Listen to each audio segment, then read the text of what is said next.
ગુજરાતમાં ખેડૂતોને મોટા પાયે નુકસાન થયું અને આ નુકસાનને લઈ અને સરકાર દ્વારા તંત્ર દ્વારા એક જાહેરાત કરવામાં આવી કે ખેડૂતોને 10,000 કરોડ રૂપિયાની સહાય આપવામાં આવશે. આ 10,000 કરોડ રૂપિયાની સહાયને સાંભળી અને ક્યાંક ને ક્યાંક ખેડૂતોમાં શાંતિ હતી, આશ્વાસન હતું કે હવે ક્યાંક ને ક્યાંક એમને કોઈ પણ પ્રકારની સહાય મળશે.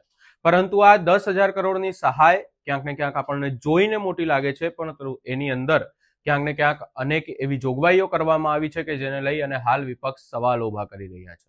અને હવે આ વાતને લઈ અને કોંગ્રેસ નેતા પ્રતાપ દુધાત દ્વારા મુખ્યમંત્રી ભૂપેન્દ્ર પટેલને એક રજૂઆત કરવામાં આવી છે, પત્ર લખવામાં આવ્યો છે.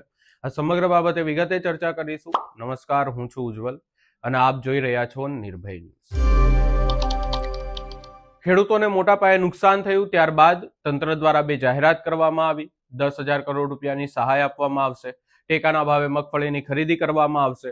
પરંતુ આ તમામ બાબતને લઈ અને હાલ વિપક્ષ સવાલ ઉભો કરી રહ્યું છે. અને હવે વિપક્ષ નેતા એટલે કે પ્રતાપ દુધાત દ્વારા અહીંયા મુખ્યમંત્રીને એક પત્ર લખવામાં આવ્યો છે.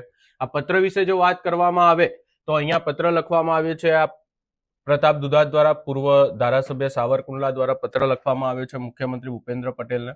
અહીંયા વિષય છે કે કૃષિ રાહત પેકેજમાં નાના ખેડૂત ખાતેદારો અને તાજેતરમાં અવસાન પામેલા ખેડૂત ખાતેદારોના વારસદારોનો સમાવેશ કરવામાં આવે.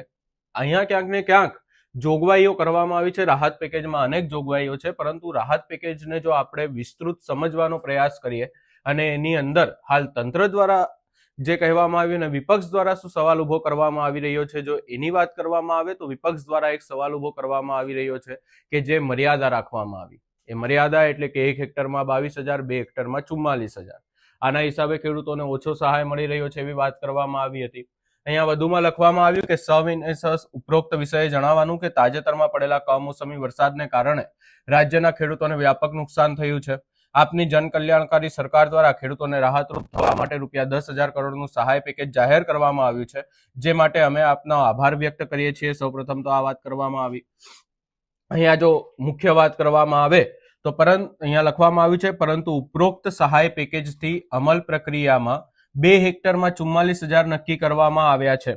ત્યારે ઘણા બધા ખેડૂત ખાતેદારો 1.5 હેક્ટર અને 2 હેક્ટરથી ઓછી જમીન ધરાવતા ખેડૂત ખાતેદારોના અલગ અલગ ખાતા હોય છે. એટલે કે ક્યાંક ને ક્યાંક જમીન ઓછી હોય એની અંદર પણ ક્યાંક ને ક્યાંક જે ખાતેદારો હોય અલગ અલગ હોય, એટલે અલગ અલગ ખાતા હોય.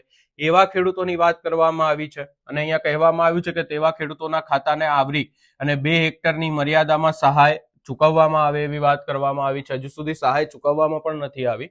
વધુમાં અહીંયા કહેવામાં આવ્યું છે કે તાજેતરમાં ખેડૂત ખાતેદાર અવસાન પામેલા એવા ખાતેદારો ખેડૂતોના વારસદારોએ વારસાઈ કરવાની બાકી હોય તેવા તમામ ખેડૂત ખાતેદારોને પણ સમાવેશ કરવામાં આવે, જેથી ખેડૂત ખાતેદારોનું અવસાન થયું હોવા છતાં ખેતીનો બોજો તથા આર્થિક મુશ્કેલીઓ વારસદારો પર ન આવે.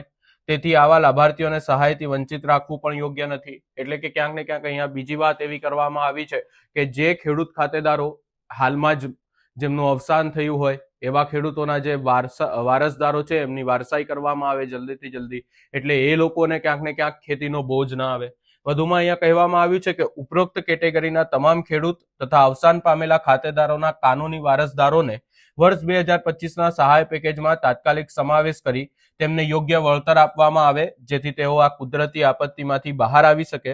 આપ સહાનુભૂતિપૂર્વક આ બાબતનો વિચાર કરી હકદાર ખેડૂતોને યોગ્ય ન્યાય આપશો તેવી પૂરી આશા અને વિનંતી સહ ભલામણ કરવામાં આવી છે. અહીંયા આ પત્ર લખવામાં આવ્યો છે પ્રતાપ દુધાત દ્વારા.